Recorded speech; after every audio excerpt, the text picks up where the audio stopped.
maal qabeen ma ay daara badan mali wax badan oo laga dhaxloon hadda maanta intaan leeyahay malaha laakiin maalinna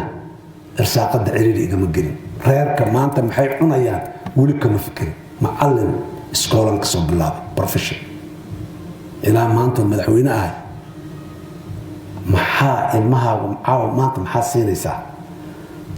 ima soo marin wixii xataa duruufo adag dalka ay soo mariyeen ilaahay irsaaqada iguma dhimin laakiin maal qabeen maayo anna maalka ma badanayn jirin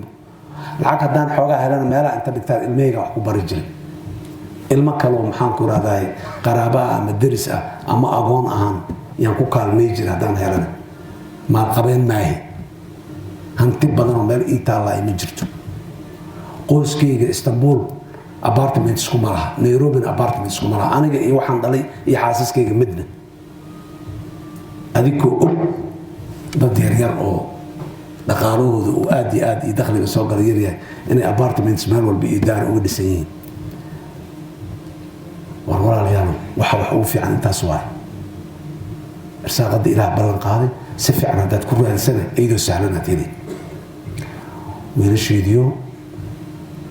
qofka bini aadamka waxa uu hadiyad ahaan u bixiyo naftiisa ugu weyn wax nafta ka qaalisan oo la bixiyaa ma jiraan taasa diyaar la tahay inaad bixiso war waxa ka garafaynayo oo kooskaas iyo qadiyadaas xoog badan iyo naftii horanimadaas xoog badan waxa ka ciladeynaya yarka ka imo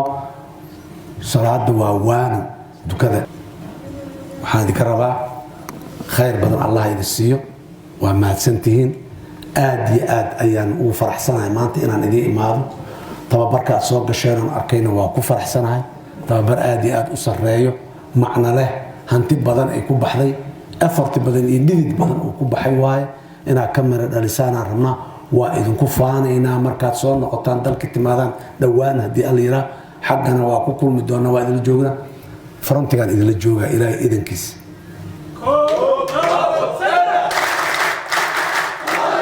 anwala Soomaaliya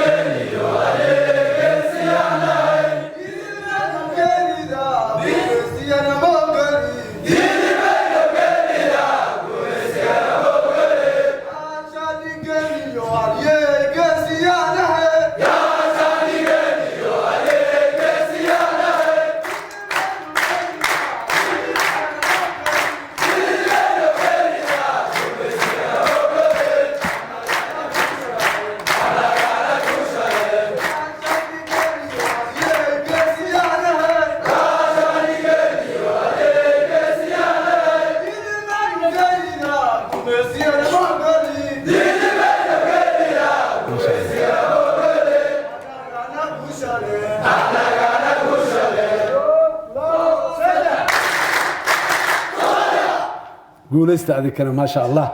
qayr iyo guula idin rajeynaya hadii alla yiraahdo waxaan noo ballana goobaha dagaalka iyo dalkii inaan ka xoreyno cadawga hadii alla yiraahdo halhayskiina halhays fiican waaye waana ka dhabaynaynaa guusha annaga leh aada u maasantiin annoolaato